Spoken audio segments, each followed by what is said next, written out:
Eccoci qua ragazzi, benvenuti in questo nuovo video. Io sono Daniele, faccio l'apicoltore.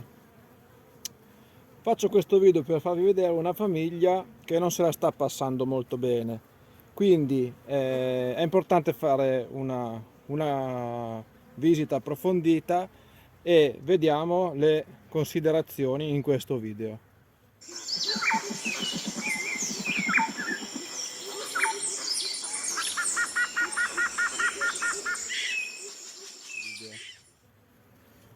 Eccoci qua ragazzi, allora questa famiglia qua l'ho già fatta saltare, ho acceso adesso la telecamera per farvi vedere la situazione che non è delle migliori, devo dire.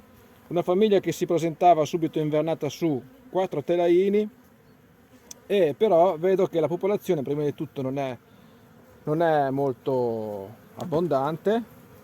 Abbiamo qua dei favi sulle sponde che sono assolutamente privi di scorte, qua c'è del polline, quindi questo qua io lo lascio perché è fondamentale adesso il polline per la covata. Andiamo avanti, vediamo che c'è della covata, però vediamo che la popolazione, ripeto, è molto scarna. La covata non è che sia bella compatta, inizia a essere un pochino a mosaico, segno che ha avuto un po' una sofferenza anche a livello di riscaldamento, secondo me, di covata, vedendo così poca copertura di api. Qui la regina, ho guardato nel block notice e la regina qui era una regina verde che è stata sostituita ai primi di luglio, quando poi ho approfittato della sostituzione per fare il gocciolato io. E questa regina qua quindi è dell'anno scorso, vedete la covata qui, si vede qualche cella a fuco, segno che la regina o è stata fecondata male o deve ancora prendere il ritmo di covata. Anche qui la covata non è compatta, è a mosaico, c'è un po' di nettare, la popolazione, ripeto, è scarsina. Allora cosa facciamo in questi casi? In questi casi, visto che l'andamento oramai è partito, questa famiglia qua va monitorata. Qui abbiamo la sponda che c'è un accenno di covata su una parte. Vedete quello che intendo io quando dico bisogna tenere stretto il più possibile il nido, perché altrimenti la regina comincia ad allargare la covata non avendo a sufficienza le api al seguito che possano coprire questa covata.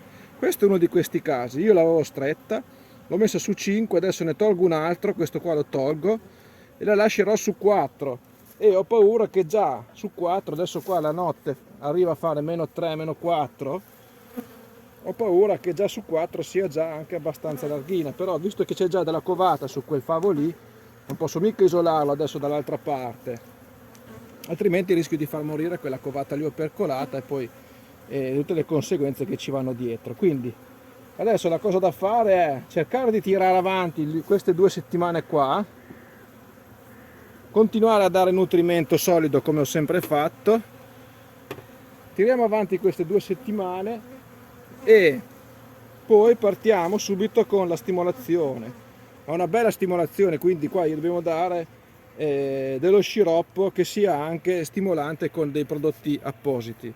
Quindi adesso qua la cosa da fare è questa qui: la famiglia si tiene monitorata, si comincia a stimolare, magari l'aiutiamo con un favo di covata da quelle famiglie forti che adesso sono su 6 o su 7, che sono anche un po' troppo avanti rispetto al periodo. Vediamo se la regina e la covata si mette in bolla, si ricompatta la covata e vediamo se la situazione riparte e recupera per raggiungere poi il livello in cui sono le altre famiglie, e poi faremo la valutazione del caso. Se così non fosse, dobbiamo metterci una mano sul cuore e